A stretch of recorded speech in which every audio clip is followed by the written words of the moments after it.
we will get started with our post-race media availabilities for tonight's Federated Auto Parts 400 here at Richmond Raceway. We are joined by Joey Logano, who finished second tonight, driver of the number 22 Shell Pennzoil Red Cross Ford. Joey, just a little bit short out there. Why don't you talk about that? Yeah, so you said it. Came up a little bit short overall.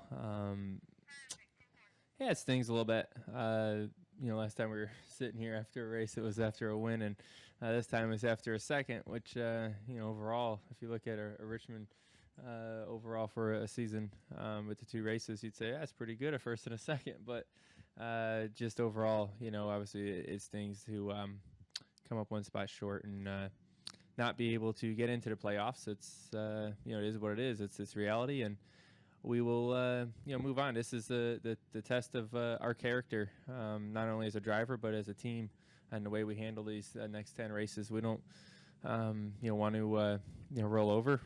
We want to help our teammates to try to win a championship, and ultimately we want to win 10 races. That's what the goal is at this point. It may be the end of our championship run this year, but it's not the end of our season. There's still a lot of races and a lot of stats we can rack up to make up for what still hurts right now. So it is what it is. We're like I said, we were close. I said before the race, second's a failure, and we finished second. So go figure. But overall, I'm proud of our race team. Proud of the way we handled the pressure this week. I said before the race started that this is kind of like Homestead last year for us. It just come a little bit early. So we knew how to handle these situations, and we executed as good as we knew how to. Just wasn't fast enough to make it happen when we needed to.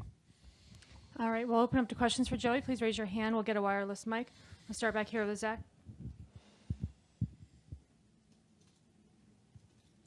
Zach Tanzretti, front stretch. Obviously, you missed the playoffs here, but with how the team's been performing lately, got a second-place run here. Would you call this a successful season if you were to go into the chase, into the playoffs, and win, a few races and turn this season around? Would you call this a successful season in that manner? I'm not in the playoffs. I'm not in the playoffs, so it's not gonna.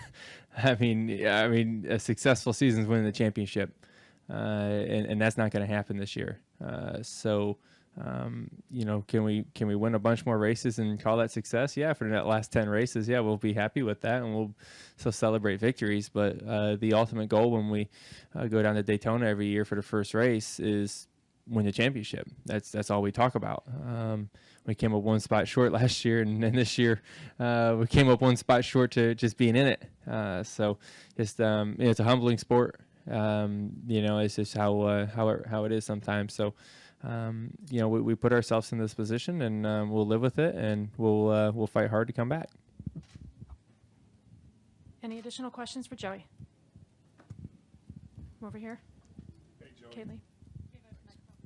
Hey, Joey. Kaylee Davis from ESPN.com.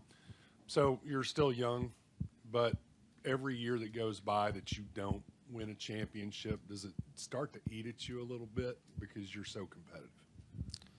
Well, I mean, yeah, we want to win, right? Like I said, the goal for the last 9 years has been to win the championship, and we keep getting close. This year we didn't, but in the past, 3-4 years, we've been in the hunt to make it happen. So, to me, yeah, is the pressure on to win one? Yes. I'm only 27, man. I got a long ways to go in this deal. And I like the position that I'm in, and I like the race team I'm with. So, I think if you let your job define who you are, it would hurt a lot more. But I'm able to, know that life is a lot bigger than just driving a race car. And I'm able to handle these situations a lot stronger as a man than just, being a racer, and that's it. Any final questions for Joey? All right, Joey, thanks for joining us. Good Thank luck you, in guys. Chicagoland.